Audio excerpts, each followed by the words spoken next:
Yo espero, como les había comentado la otra vez,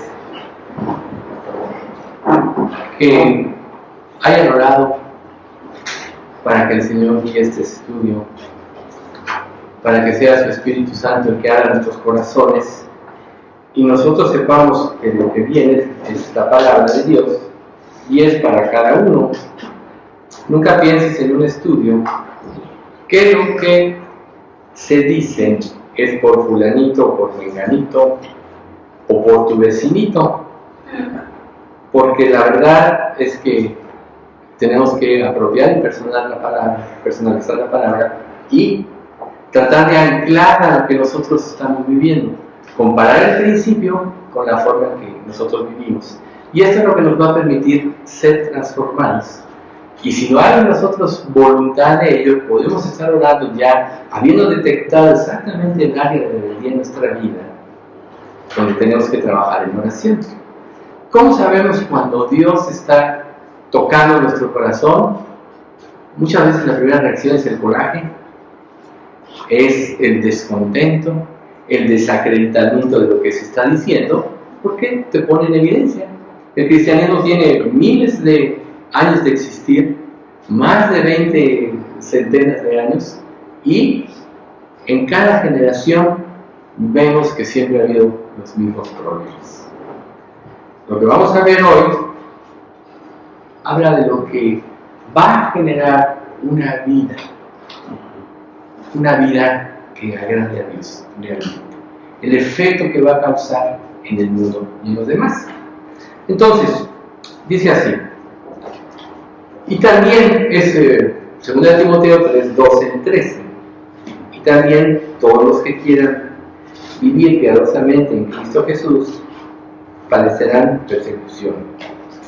Mas los malos hombres y los engañadores irán de mal en peor, engañando y siendo engañados.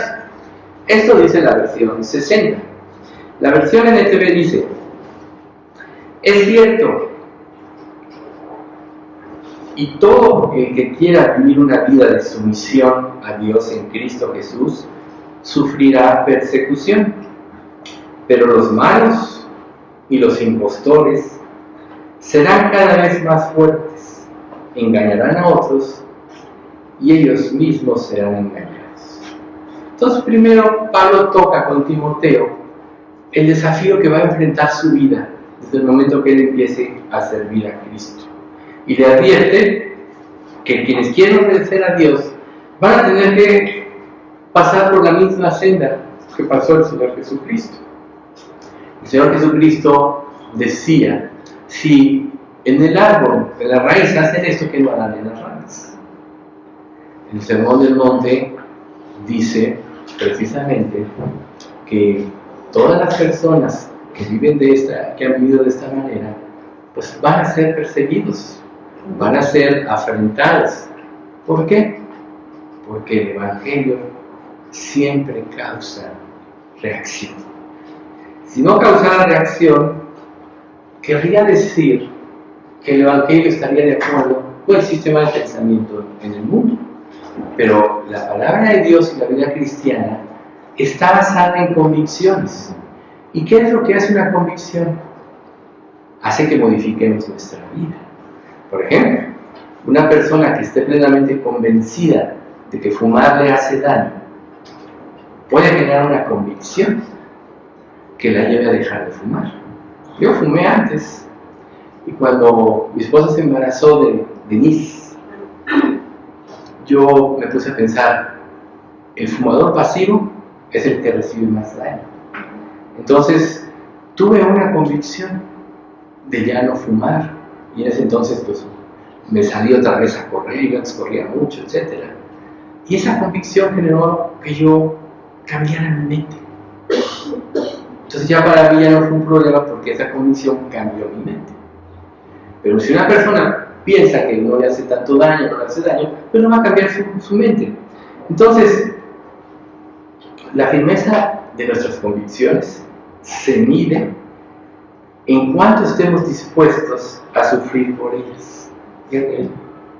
Una convicción te va a ir en contra de la manera de pensar de la mayoría del mundo, una convicción cristiana.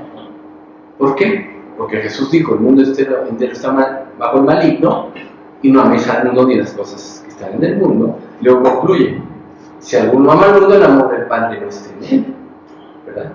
Entonces, todo creyente, parcialmente o progresivamente, va a ir dejando el mundo y sus insignias, precisamente por eso, porque van en contra de Dios. Al principio, en los primeros días, meses, quizá años de crecimiento, va a tener muchas luchas, pero al final de cuentas, queriendo una persona, un verdadero creyente, hacer la voluntad de Dios, Dios le va a ir mostrando el error que lo va a ir convenciendo y va a hacer que modifique su vida. Entonces, repito, porque esta frase es muy importante, la firmeza de nuestras convicciones se mide según cuánto estemos dispuestos a sufrir por ellas. El que verdaderamente tiene una convicción no cambia. ¿Qué convicción puede tener mayor fuerza sino que la verdad? La misma Escritura nos dice, pues nada podemos contra la verdad sino por la verdad. Y la verdad pone al descubierto la mentira porque Él es la luz. Por ejemplo, 1 Juan dice, este es el mensaje que hemos oído de Él y os anunciamos. Dios es luz y no hay ningunas tinieblas en Él. Si decimos que tenemos comunión con Él y andamos en tinieblas, mentimos y no practicamos la verdad. Mas si vivimos en la verdad, entonces confirmaremos que estamos en Él. Perdón, ¿ven ustedes? Así podemos vivir, medir qué tanto estamos en la luz. La luz pone al descubierto la mentira. Y si la pone al descubierto ante tus ojos, vas a seguir viviendo en ella. Si sigues viviendo en ella, quiere decir que la fuerza interna de Dios, o sea, su Espíritu Santo, que entró en tu corazón, si es que entró, te va a dar fuerza para vencer el pecado y el mundo, como Cristo lo venció. Pero si eres religioso y no tienes el Espíritu Santo, no puedes vencer, aunque quieres. Entonces, pensando que eres creyente, viendo que no puedes vencer el pecado, al rato puedes decir, el cristianismo no sirve, porque no me dio la victoria, porque no cambié de esencia. Pablo, en la carta de Romanos, en el capítulo 7, pues trata mucho esto, porque cuando dice, lo que hago no lo entiendo, pues no hago el bien que quiero, sino lo que aborrezco, eso hago. Y si hago lo que no quiero, apruebo que la ley es buena y el mal está en mí. Pablo mismo dice, la naturaleza humana es susceptible de una influencia que te puede llevar en contra de Dios. Pero gracias a Dios por Jesucristo, porque nosotros podemos vencer en la fuerza de Él, podemos vencer siguiendo los pasos que Él dio, y esto es la fe. La verdadera fe te va a llevar a seguir las pisadas de Cristo. Y vemos que Cristo fue tentado varias veces por el diablo, pero la primera fue en el desierto. Después de ayunar 40 días y 40 noches, tuvo hambre. Y ahí es donde estaba más débil, y ahí es donde el diablo lo atacó, tocando sus emociones, tocando su relación con Dios y tratando de levantar su codicia. ¿Qué es lo que el diablo hace con todos? De alguna manera. Pero Jesús siempre aterrizó las cosas a la voluntad de Dios. Escrito está, pero también está escrito. Entonces, ahí precisamente es donde tú puedes o vas a ir cambiando. Por ejemplo, vemos a José, el 11º hijo de Israel, quienes sus hermanos venden por envidia. Y José, la desgracia que le ocurre no hizo que cambiara los principios que él tenía, porque yendo a vivir como esclavo en la casa de Potifar, hizo las cosas como para Dios. ¿Y saben por qué prosperó tanto? Porque Dios lo bendijo. Al querer hacer la voluntad de Dios, Dios hizo que prosperara todo en su mano. Y fue bendecido Potifar por la fidelidad de José, al grado que lo puso a dirigir todo lo que tenía.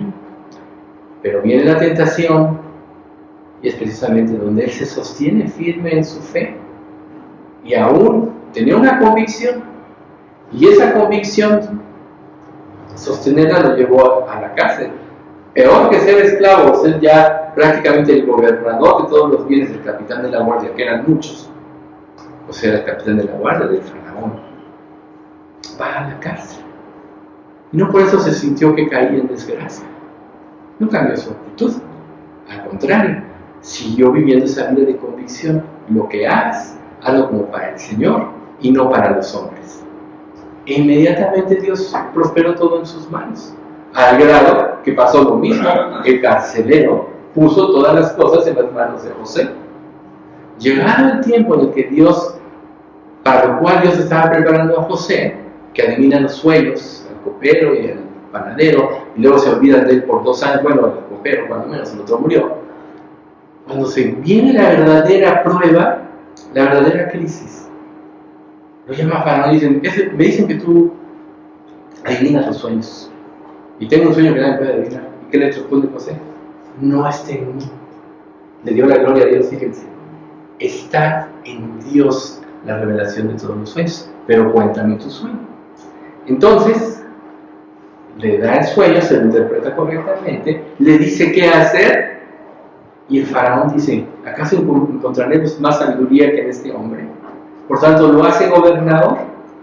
A lo mejor, si Dios no hace este trabajo previo en la vida de José, no hubiera tenido el carácter y la firmeza en sus convicciones, porque cuando se presentan sus hermanos, él, seguramente delante de Dios, ya los había perdonado.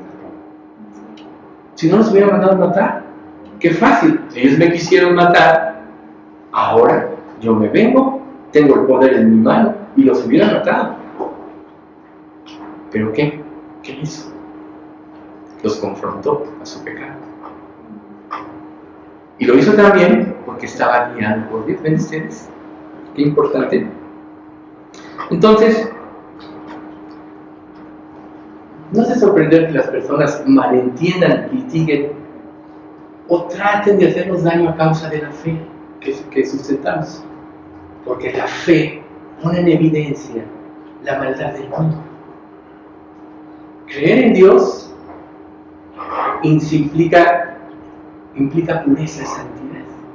Vivir la vida que Dios pide implica santidad. Entonces, si este mundo cada día está más lleno de pecado y todas las personas van solapándose unas a otras en sus actos inicuos, se ha perdido la verdad, se han perdido las convicciones, se ha perdido la moral, es que estamos viendo en este mundo. Entonces llega una persona con moral, llega una persona con convicciones, llega una persona con la razón que le dan las Escrituras, porque las Escrituras representan la verdad de Dios. Y entonces automáticamente se pone al descubierto la maldad de las personas. Por eso viene la persecución. Porque si tú, cuando eres expuesto a la verdad y ves tu propia convicción, no te arrepientes, entonces tienes que hallar una razón que justifique tus actos para defenderte moralmente. Y claro, no vas a poder hacerlo porque tu conciencia está de parte de Dios.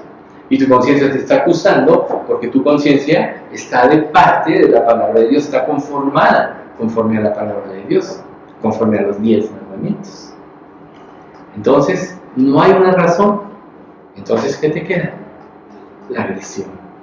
Tratar de destruir aquel que te está haciendo sentir tan mal.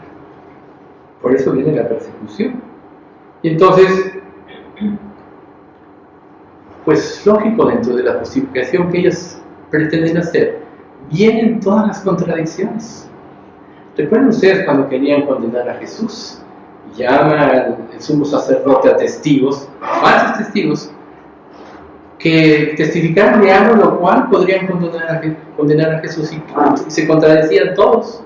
No había un testimonio que les diese a ellos la justificación de juzgar y condenar a Jesús a muerte.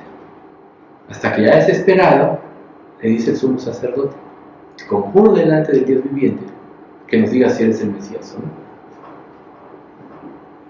¿Qué creen? A lo mejor Jesús, ante la presión, si no hubiera sido el Dios hecho hombre, hubiera dicho: si digo que soy hijo de Dios, me van a matar. Mejor no digo esto. Si hubiera dicho eso, nunca hubiera podido ser el autor de la salvación. Pero entonces aquí vemos esa frase que les dije hace rato: la firmeza de sus convicciones lo llevó a sostenerse en la verdad. Entonces le dijo: tú lo dices. Ni siquiera dijo: yo lo soy, dije: tú lo dices. Y entonces él usó de pretexto de decir: ¿qué más necesidad de testigos tenemos? He aquí, ustedes han oído la blasfemia. Cuando realmente no lo dijo, ¿verdad? Pero vemos cómo tratan de destruir. Entonces, la fe, cuando nosotros empezamos a vivir en la fe y en la verdad, eso nos da de nuevo al hablar de Cristo. Y, lógicamente, experimentando la guía de Dios, el Espíritu Santo siempre se va a encargar, a través de sus testigos fieles, de poner en evidencia el mal que hay en nosotros. Y entonces, siempre va a haber controversia. Por eso el falso evangelio te dice: cree en Señor Cristo, te va a ir bien, no vas a tener problemas, vas a tener mucho dinero. ¿Y sabes qué?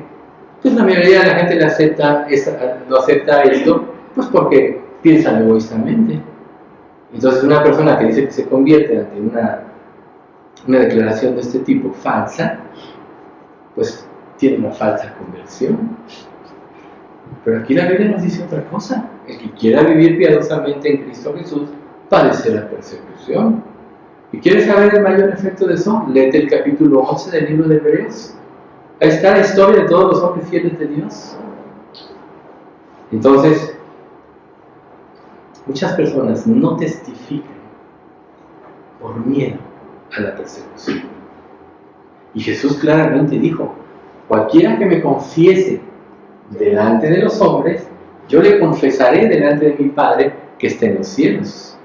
Y cualquiera que me niegue, yo me negaré delante de mi Padre que está en los cielos. Aquí Dios está poniendo, Jesús está poniendo lo que es la fe verdadera y la fe falsa. Entonces imagínate tú que yo no te dijera cuál es la fe verdadera en un estudio como este, y llegas el día del rapto y te quedes. Yo creo que a lo mejor lo primero que dirías: ¿por qué no me dijiste la verdad?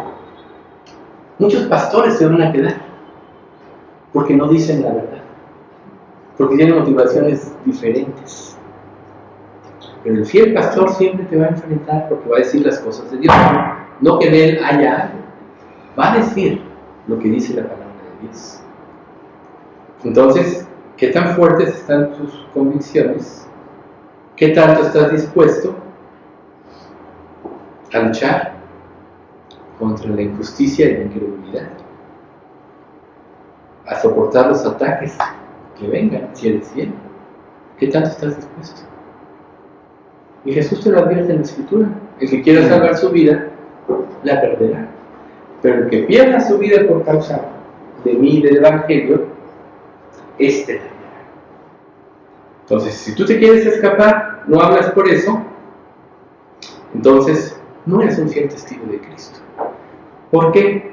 Porque los que se quieren escapar de las persecuciones tienen que negar a Cristo. Tienen que negar a Cristo. Y entonces se convierten en un falso testigo. Y Jesús dijo: el que me niegue, yo le negaré. Entonces, no podemos separar a Cristo de la cruz. Y Jesús dijo: el que quiera venir en pos de mí, tome su cruz. Un verdadero creyente no puede separar su vida de la cruz tampoco. Y la cruz significa tropiezo para todo aquel que no se quiere arrepentir y va a arremeter contra él. Y bueno, esto va a hacer que surja el odio de todas aquellas personas que son puestas en evidencia y no se quieren arrepentir. ¿Y qué le sigue al odio? La crueldad. Por eso llegaron a matar a todos los testigos fieles. O sea, todos los apóstoles murieron de una muerte fea. Su fe les costó la vida. Ahora, ¿todos deben ser mártires? Pues no necesariamente, ¿verdad? O sea, pero va a ser inevitable que el mundo no considere como su enemigo aquel que profesa la verdad. Va a ser inevitable. El que quiera ser amigo del mundo se constituye enemigo de Dios. Entonces, tú vas a tener que tomar una decisión. Por eso es que la verdadera fe, y por eso quise darles esa introducción, realmente compromete tu vida a dejar tu vida de pecado, a dejar tu vida de hacer lo que tú quieres para seguir la voluntad de Dios, aún al costo de tu propia vida. Ahora, de esto sería terrorífico si no hubiera una esperanza. Estaremos un día para siempre con Dios, gozando y disfrutando de su amor por toda la eternidad. Entonces, ¿vas a cambiar lo temporal por lo eterno? Aunque te costara la vida en este mundo, es poco en comparación a la vida eterna. Los que claudican en esto y niegan a Cristo, después van a despertar un día en el infierno. Y entonces sí, ese dolor y sufrimiento va a ser para siempre, porque horrenda cosa es caer en el juicio de Dios. Peor que todo, Jesús dice: páguenle el doble de sus pecados a la Babilonia. El doble. No es que vas a pagar. El juicio de Dios implica al mínimo pagar el doble. Entonces, sí, es inevitable que este mundo te considere su enemigo, ¿sí? Y además de todo, Satanás va a estar actuando constantemente para tratar de hacerte decaer. Sus ataques se van a centrar en el que cree y se van a centrar más en el que da testimonio. Pero cosas que ojo no vio ni oído oyó, Dios ha preparado para los que le aman.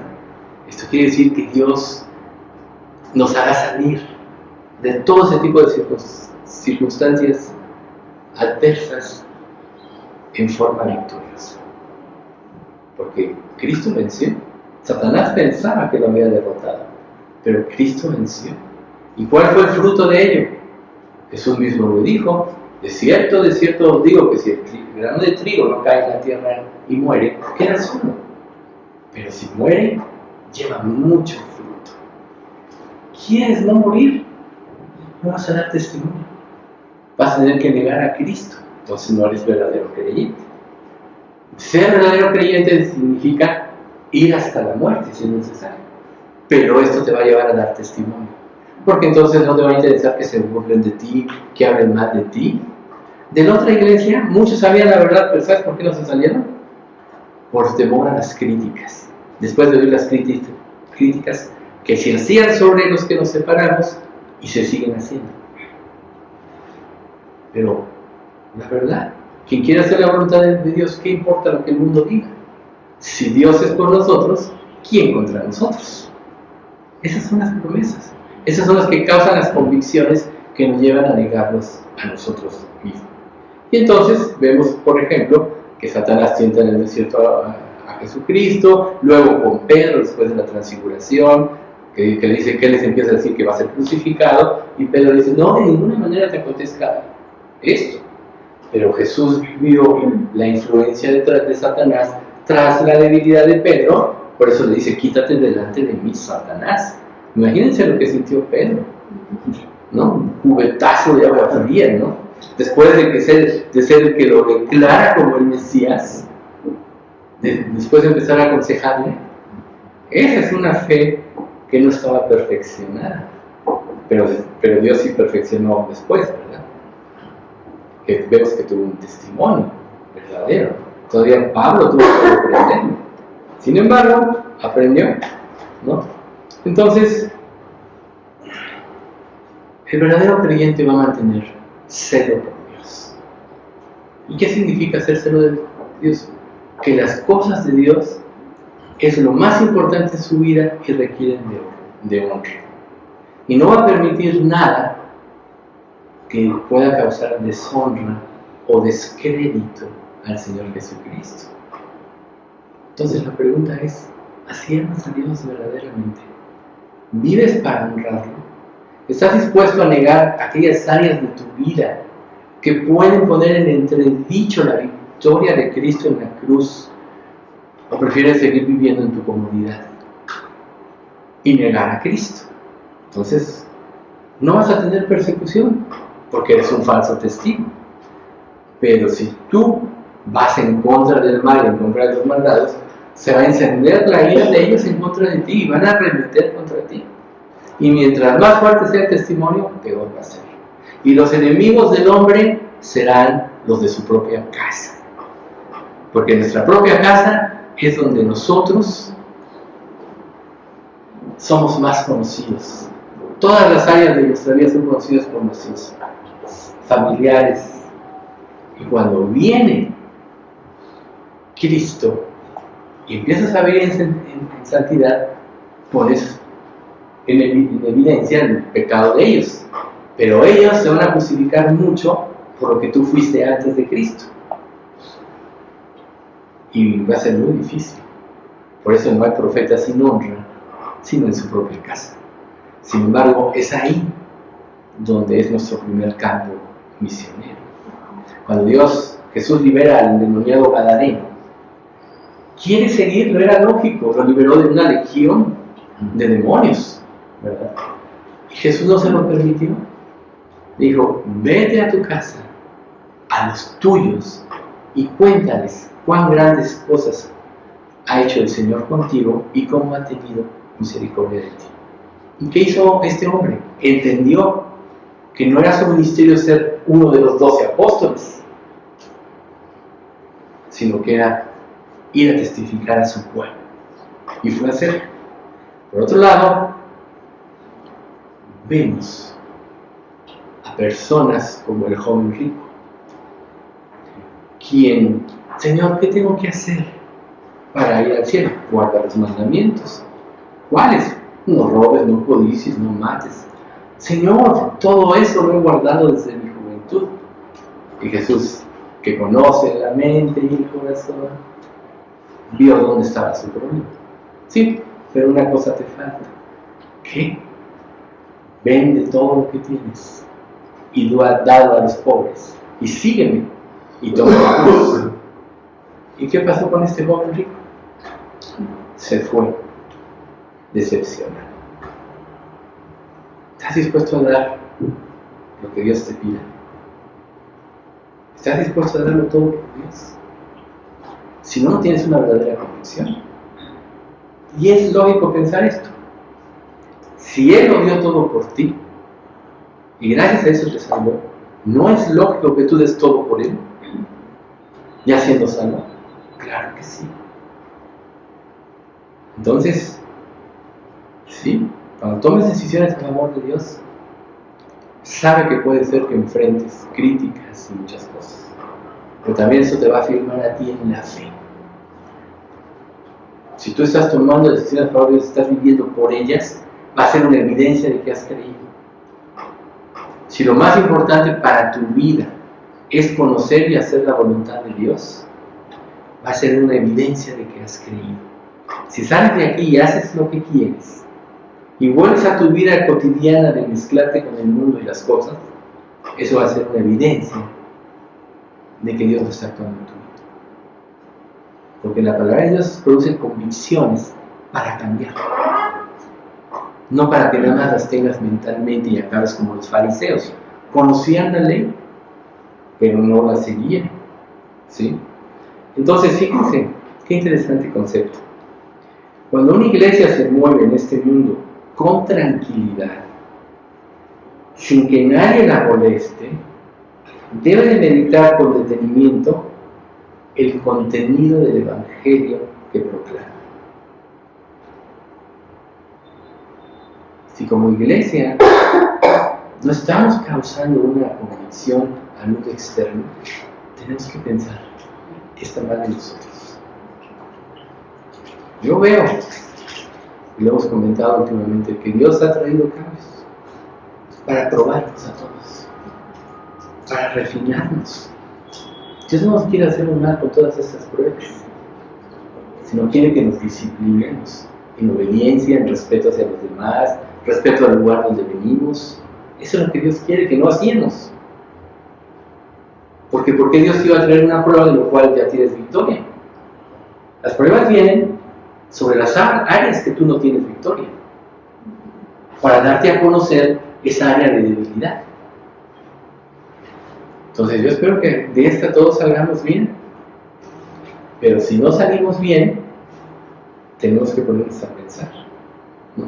Y claro, entonces por otro lado vemos el versículo 13, los malos hombres y los engañadores irán de mal en peor, engañando y siendo, ¿no? Entonces, nosotros podemos ver, y se trata de muchos pasajes de la Biblia, cómo los embaucadores progresan y aparentemente les va bien, y tienen dinero, y no tienen desgracias en sus vidas y todo eso. Y ahí en los Salmos, Job mismo lo trata también. Se trata muchas veces de esto. Pero ¿cuál va a ser el fin de ellos? Que crecen y prosperan como laurel, como dice este proverbio, para ser destruidos. Pero Dios a sus hijos, a los que ama, disciplina y azota a todo el que recibe por hijos. Y si soportáis la disciplina, Dios os trata como hijos. ¿Qué quiere decir si soportáis la disciplina? Si sales victorioso en las pruebas que Dios te da, porque pones tu confianza en Él. A lo mejor antes de la prueba no la ponías, pero Dios entra en un tratamiento y te va a sacar. Y para eso va a usar Dios a los embaucadores y a los malos hombres. Muchas veces vienen las falsas doctrinas, los falsos creyentes con intrigas, con críticas y todo eso, y Dios te está probando a ti. ¿Y cuántas veces no has caído en críticas, en chismes de este tipo de cosas? Es muy fácil criticar. Es diferente pararse aquí y preparar los estudios, día y noche estar pensando en cómo se va la estructura y todo eso. No, este dijo algo mal de mí, no, lo desacredito porque lo digo como yo quería. Por eso las iglesias falsas prosperan, están llenas de gente. En estos 9 años, ¿cuánta gente ha desfilado por esta iglesia? Si todos los que han desfilado se hubieran quedado, seríamos más de 500 fácil. Piensen, mucha gente va, viene temporalmente. Hay quien ha venido una vez, 2, 3, una semana, luego se van. Muchos han pasado, pero no quieren, no se quedan porque no les gusta lo que oyen, porque la palabra de Dios nos confronta. Entonces, ¿para qué queremos estar llenos de gente que no quiera vivir? Pero dice la Biblia que de estos hombres, en el versículo 9 del capítulo 3, su insensatez será manifiesta. Tarde o temprano quedará en evidencia el engaño, ¿no? Entonces, irán engañando y siendo engañados. Y si un ciego guía a otro ciego, caerán al hoyo. Eso dice en Mateo 15:14. Eso dijo Jesús. Mejor es estar en la luz, mejor es que Dios te enfrente y ponga en evidencia tu pecado. A lo mejor te resistes y te cuesta trabajo.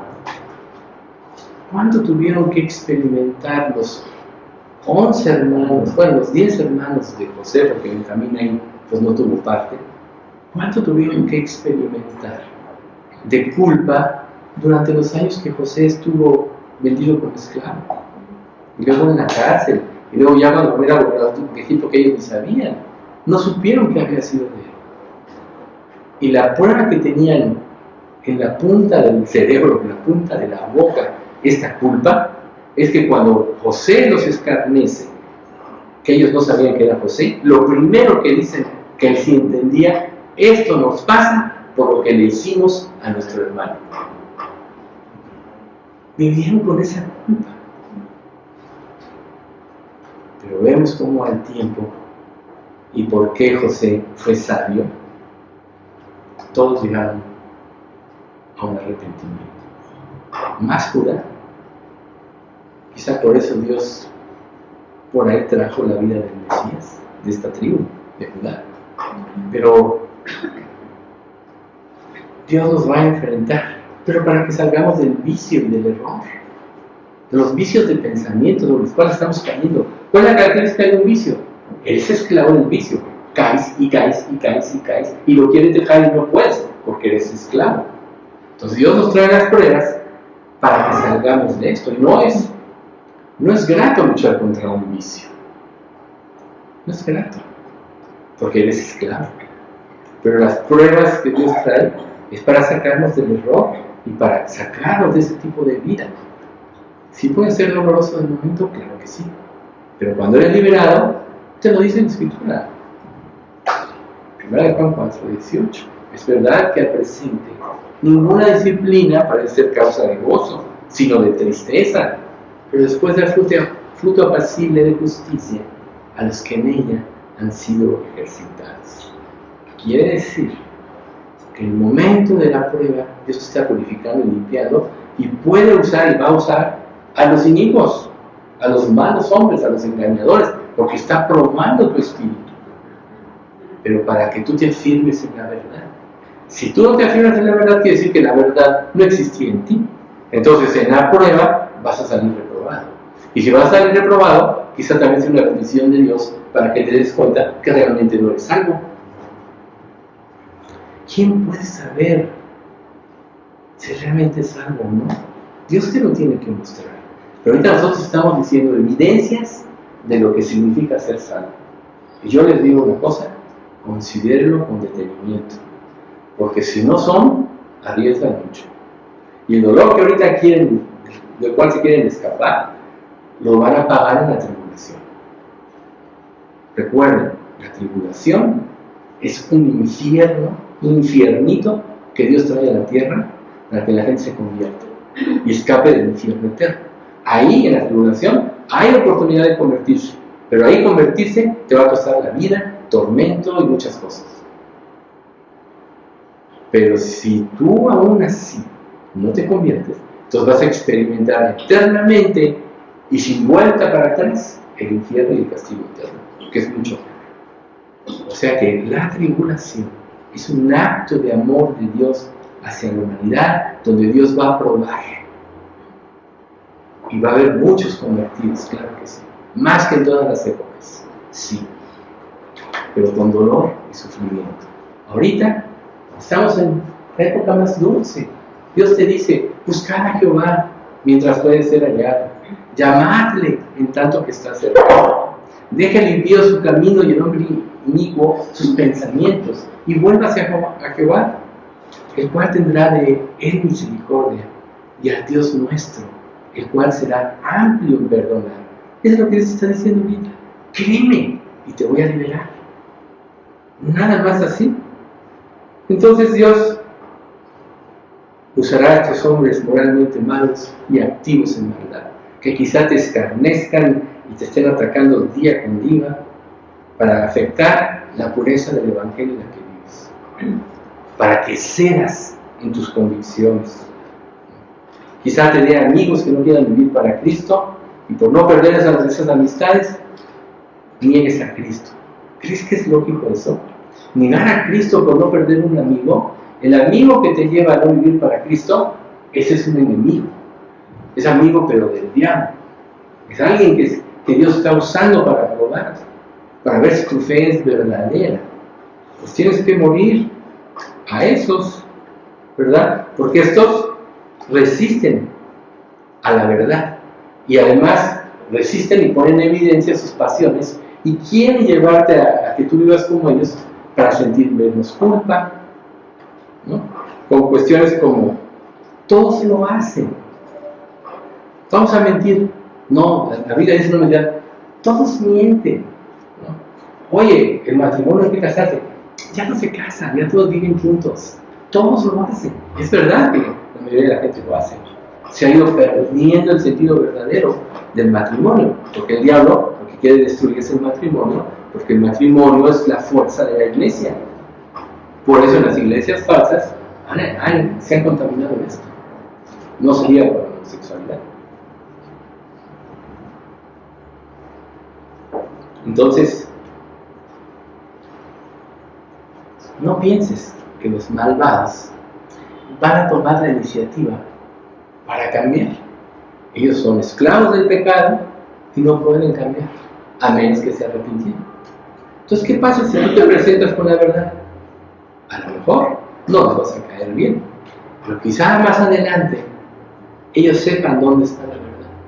La gente te puede perseguir, te puede atacar, pero el día que lleguen a una crisis severa, van a saber la verdad, dónde está la verdad. Pero imagínate que tú cedas ante sus presiones, no van a acudir a ti, porque tu verdad no es verdad si cediste ante la presión. Por eso estos hombres irán de mal en peor, cada día sumidos más en las tinieblas y más en los ataques y en mayor odio. Por eso en la iglesia de Cristo los perseguían y los mataban. Ahora en muchos lugares del mundo está pasando esto. Gracias a Dios que aquí en México todavía tenemos esta tranquilidad, pero debemos aprovecharla. ¿O qué necesitas, como la iglesia del primer siglo, ser perseguido para que empieces a testificar?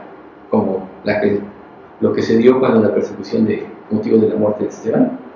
Es cuando empezaron a testificar y esparcirse a través de una prueba. ¿Ven por qué el humanismo no sirve ni las buenas intenciones? Por eso hasta cambiaron este pasaje de la Biblia, ¿no? Pasan los hombres de buena voluntad. Esa es la mentira más grande. Era, Dios viene, trae paz y buena voluntad para con los hombres. Le cambiaron totalmente el sentido, como diciendo, el hombre de buena voluntad puede ir al cielo. Esa es la mentira más grande. Pero así es el diablo y todo el mundo se va a querer. Entonces logran perjudicar y corromper a otros. ¿A quiénes? ¿Sobre quién van a ser? ¿Quiénes van a ser los influenciables? Los que no tienen carácter, los que no tienen una convicción firme. ¿Cómo viene una convicción firme? Que tú medites en la palabra de Dios y sature tu mente hasta que la palabra cambie tu pensamiento, hasta que te lave el coco. Si no, no vas a tener convicción. Entonces solo vas a vivir superficialmente y vas a ser influenciable por estos hombres y obviamente por el humanismo. Y al rato vas a creer que porque no le haces mal a nadie te vas a ir al cielo. Porque haces buenas obras te vas a ir al cielo. Y estás cayendo en la filosofía del Babel. Por tus obras vas a ir al cielo. Vas a negar la Escritura, porque Dios dice, no por obras para que nadie se gloríe. ¿Por qué? Porque si el cielo estuviera lleno de personas buenas, se gloriarían ellos mismos y no le darían la gloria a Dios. El verdadero cielo va a tener algo en común. Todos vamos a tener gratitud por lo que Dios hizo por nosotros y todos le vamos a dar la gloria a Dios. Por tanto, siendo un verdadero creyente, si quieres dar la gloria a Dios, pues tienes que vivir como Él te pide que vivas. Pero el que no, pues entonces, como no quiere soltarlo, ataca para destruir lo que le causa convicción. ¿Por qué creen que son los asesinatos? A policías y a muchos líderes. Un policía que empieza a hacer bien, aquí en México mismo, los matan porque los estorban, como estamos tan plagados de maldad, ¿no? Entonces, nunca se nos olvida la parábola del sembrador. No del sembrador sino de aquel que sembró en el campo trigo, llegó el enemigo de noche y sembró cizaña.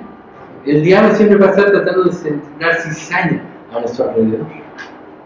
Va a estar tratando de sembrar falsos creyentes para que confundan y desvirtúen la verdad. Entonces, solo el que viva la verdad y la practique no va a ser confundido. Y recuerden, cuando venga el engaño en el anticristo, dice, engañará, si fuere posible, aún a los escogidos. Quiere decir que va a ser de las más grandes sutilezas que el diablo empleará para engañar a la humanidad. Pero va a engañar a toda mente que no esté estructurada conforme a la verdad.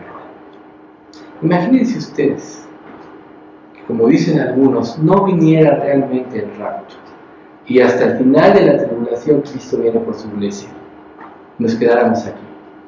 Imagínense que eso sucediera. ¿Cómo vas a poder soportar ese tiempo si no tienes convicciones firmes? Al final de cuentas vemos en el libro de Apocalipsis que vienen los dos testigos y durante 3 años y medio dan su testimonio y los matan. Y a los 144,000 a lo largo de los 7 años los matan. Por eso llega el momento en que predican los ángeles al final de la tribulación, porque ya no hay salvos que prediquen en la tierra. Los van a matar a todos. Si de todos modos has de morir, ¿por qué no morir ahorita? Ahora tú no vas a poder morir si no amas a Jesús más que a tu propia vida. Y eso es parte de la verdadera fe. Eso es lo que te va a sacar de salirte de ti mismo, amar a Jesús más que a tu propia vida. Y lo merece, porque Él te está dando la vida a través del sacrificio, la vida verdadera. Por tanto, tú debes aborrecer todos los aspectos de tu vida que van en contra de Dios. Es lo que Dios quiere. Si aborreces el pecado, vas a aborrecer todos los aspectos de tu vida y vas a ir a Dios y vas a clamar por un cambio. Pero si no aborreces el pecado, pues vas a ser permisivo en lo que tú hagas. Te vas a dar tus permisitos. Vas a soltar tus canitas al aire. Yo por eso el tema. Vas a soltar tus canas al aire. ¿Y eso va a dar testimonio ante el mundo? No. Vas a estar predicando un falso Cristo. Entonces, Dios quiere que defendamos como creyentes con celo la verdad. Recuerden, el celo por tu casa me consume, dice el de Jesús. Y si tú no vives estas convicciones, no vas a dar un testimonio. La falsedad está en nuestra propia naturaleza. Por eso es tan fácil decir mentiras. Por eso es tan fácil pecar. Porque el pecado te complace a tu egoísmo. ¿Sí o no? Piénsalo. Complace esa área de maldad que tienes en ti. El pecado es muy fácil seguirlo. Pero vivir la verdad siempre implica negación y muerte a lo que tú quieres, a lo que tú deseas, a tus principios falsos de felicidad. Por eso siempre hay una lucha, ¿verdad? Entonces,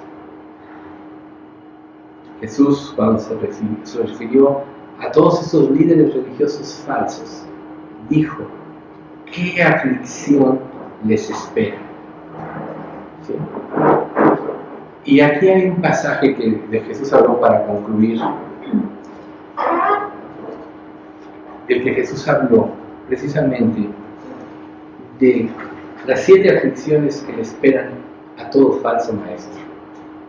Esto está comprendido en Mateo 23, del 13 al 36. Mateo 23, del 13 al 36. Entonces, primero vamos a ver el 13, que dice: Mas hay de vosotros, escribas y fariseos, hipócritas, porque cerráis el reino de los cielos delante de los hombres, donde entráis vosotros y dejáis entrar a los que están entrando. Entonces, ellos no van a entrar en el reino de los cielos, los falsos maestros, y van a impedir que muchos entren. Imagínense, recuerden ustedes que en el infierno va a haber grados de castigo. Así como en el cielo va a haber grados de recompensas y de coronas y de premios, en el infierno va a haber grados de castigos, de acuerdo al grado de maldad que tú tuviste en esta tierra. Y Jesús decía: hay aquel que haga tropezar a uno de estos pequeñitos, mejor le fuera que se atase una piedra de molino y se echase al mar. Hay grados de castigo. Luego en el 15: hay de vosotros, escribas y fariseos, hipócritas, porque recorréis mar y tierra para hacer un prosélito, y una vez hecho, lo hacéis 2 veces más hijo del infierno que vosotros. Muchas personas dicen, no, es que yo hablo mucho de Cristo y se convierten. Y quieren convertir a las personas para que sean como ellos. Si un falso creyente convierte a un falso creyente, va a ser peor el que sigue, ¿verdad? Por eso se ha desvirtuado el cristianismo, porque van avanzando. Luego, del 16 al 22, que dice así: hay de vosotros, guías ciegos, que decís, si alguno jura por el templo, no es nada, pero si alguno jura por el oro del templo, es deudor. Insensatos y ciegos, porque ¿cuál es mayor, el oro o el templo que santifica el oro? También decís, si alguno jura por el altar, no es nada, pero si alguno jura por la ofrenda que está en el altar, él es deudor. Necios y ciegos, porque ¿cuál es mayor, la ofrenda o el altar que santifica la ofrenda? Pues el que jura por el altar, jura por él y por todo lo que está en él. Y el que jura por el templo, jura por él y por todo lo que está, por todo el que lo habita. Y el que jura por el cielo, jura por el trono de Dios y por aquel que está sentado en él. Entonces, eran líderes ciegos que enseñaban a la gente a seguir tradiciones humanas en lugar de la palabra de Dios. Una iglesia falsa está llena de tradiciones. El diablo los mueve a meterlas a la ley. Por eso tienes que hacer esto, tienes que hacer otro, tienes que entregarte, tienes que orar, tienes que testificar, no tienes que ir al cine, no tienes que hacer esto, no tienes que hacer lo otro. Cuando la vida cristiana es una vida de convicciones. Si tú no tienes una convicción, haz lo que tú quieras. Pero si el Espíritu Santo te muestra que algo está mal, entonces hazlo. Porque si no estás pecando, recuerda, todo lo que no proviene de fe es pecado. Ahora, respecto de las convicciones, para uno, unas cosas serán convicción y para otros no. Eso lo trata en Corintios, Pablo. Entonces dice, ni uno, porque ve todos los días iguales, es más salvo que el otro, que el que los ve diferentes. Pero dice, cada uno esté seguro en lo que aprueba.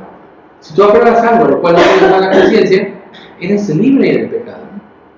Pero si otra persona reprueba algo que tú haces, y eso le genera mala conciencia, y porque tú lo haces para él sí le es pecado, aunque para ti no lo sea. ¿Ves? Así es eso de las convicciones. Entonces, por eso es que la vida cristiana es una vida de convicciones. Luego el 23 y el 24, que dice: hay de vosotros, escribas y fariseos, hipócritas, porque desváis la menta y el eneldo y el comino, y dejáis lo más importante de la ley, la justicia, la misericordia y la fe. Esto era necesario hacer sin dejar de hacer aquello. ¿Cuántos guías ciegos que coláis el mosquito y tragáis el camello? ¿Sí? Entonces, trataban de imponer cargas que ellos no eran capaces de llevar con un dedo. Imponían cosas que no reflejaban la verdadera convicción y la gente no aprendía lo que tenía que aprender. ¿Qué es lo más grande de Dios? Su misericordia. Porque gracias a su misericordia, cuáles son sus atributos, Él nos pudo otorgar a nosotros la salvación. Entonces, cuando una persona llena de normas a las personas y hace a un lado la misericordia, el amor y la fe, está dando una falsa doctrina. Hay muchas iglesias que así son.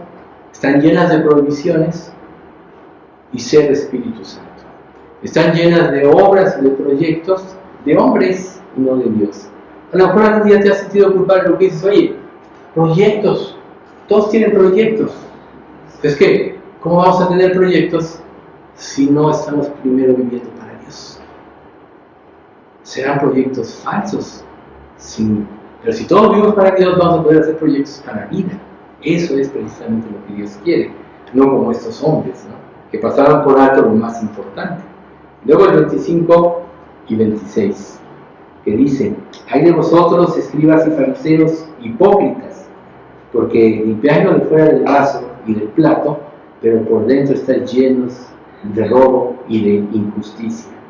Fariseo ciego, limpia primero lo de dentro del vaso y del plato, para que también lo de fuera sea limpio. Entonces ellos guardaban la apariencia de una vida hermosa, pero privada era corrupta. ¿Qué es lo que tú haces en lo privado? ¿Cómo vives? Podrías estar encuadrando uno de estos puntos, ¿sí? Que te muestras muy buen creyente a los ojos de los demás y todo, y tu vida interna es un total desastre lleno de egoísmo. Pues estarás encuadrando en un fariseísmo como este, ¿no? Luego el 27 y el 28, hay de vosotros, escribas y fariseos hipócritas, porque sois semejantes a sepulcros blanqueados, que por fuera, a la verdad, se muestran hermosos, mas por dentro están llenos de huesos de muertos y de toda inmundicia, ¿no? Entonces, pretendían ser espirituales y a través de esa pretensión cubrían sus pecados.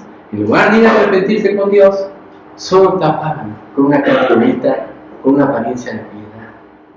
Ahí vemos, por ejemplo, a muchos sacerdotes católicos que los ves y tienen una cara así, y por dentro están llenos de rapacidad y de maldad. Pero imagínate tú que das una apariencia y tienes por dentro una vida privada corrupta. Pues estás encuadrando en esto. Y Jesús dice, sobre vosotros vendrá mayor condenación. Es mejor que tú digas, soy así, y no voy a ser un hipócrita, voy a vivir como vivo. Ya, quizá otro vea que tú estás viendo mal y ore por ti, y Dios tenga misericordia de ti y te haga entender. Recuerden, la chispa del cambio, la chispa de la convicción la produce el Espíritu Santo. Por eso es que el que no tiene el Espíritu de Cristo no es de Él, como dice Romanos 8:9. Y si alguno no tiene el Espíritu de Cristo, no es de Él. Entonces muchos que no han sido realmente renacidos, quieren vivir una vida que no pueden entonces vivir una vida hipócrita, porque no tienen el Espíritu y no pueden cambiar. Pero el que tiene el Espíritu cambia no por Él, sino porque Dios lo prometió. Por tanto, es que no importa cómo seas, si eres salvo, Dios te va a cambiar porque juró por sí mismo que cambiarías, no por ti. ¿Ves la importancia de ser salvo verdaderamente? De rendirle a Dios tu voluntad y tus cuentas. Y luego, del 29 al 36, que dice, hay de vosotros, escribas y fariseos hipócritas, porque edificáis los sepulcros de los profetas y adornáis los monumentos de los justos, y decís, si hubiéramos vivido en los días de nuestros padres, no hubiéramos sido sus cómplices en la sangre de los profetas. Así que dais testimonio contra vosotros mismos de que sois hijos de aquellos que mataron a los profetas. Vosotros también llenáis la medida de vuestros padres, serpientes, generación de víboras. ¿Cómo escaparéis de la condenación del infierno? Por tanto, he aquí yo envío profetas y sabios y escribas, y de ellos a unos mataréis y crucificaréis, y a otros azotaréis en vuestras sinagogas, y perseguiréis de ciudad en ciudad, para que venga sobre vosotros toda la sangre justa que ha sido derramada sobre la tierra, desde la sangre de Abel, el justo, hasta la sangre de Zacarías, hijo de Berequías, a quien matasteis entre el templo y el altar. De cierto os digo que todo esto vendrá a esta generación. Entonces, decían haber aprendido, pero su comportamiento era totalmente diferente. Muchos pueden decir, soy cristiano, y su comportamiento da mucho que desear de su cristianismo, haciendo trampas, manipulando a las personas, viendo qué provecho sacan unos de otros. Eso no es un verdadero cristianismo. El verdadero cristianismo es procurar el bien de los demás por sobre tu propio bien.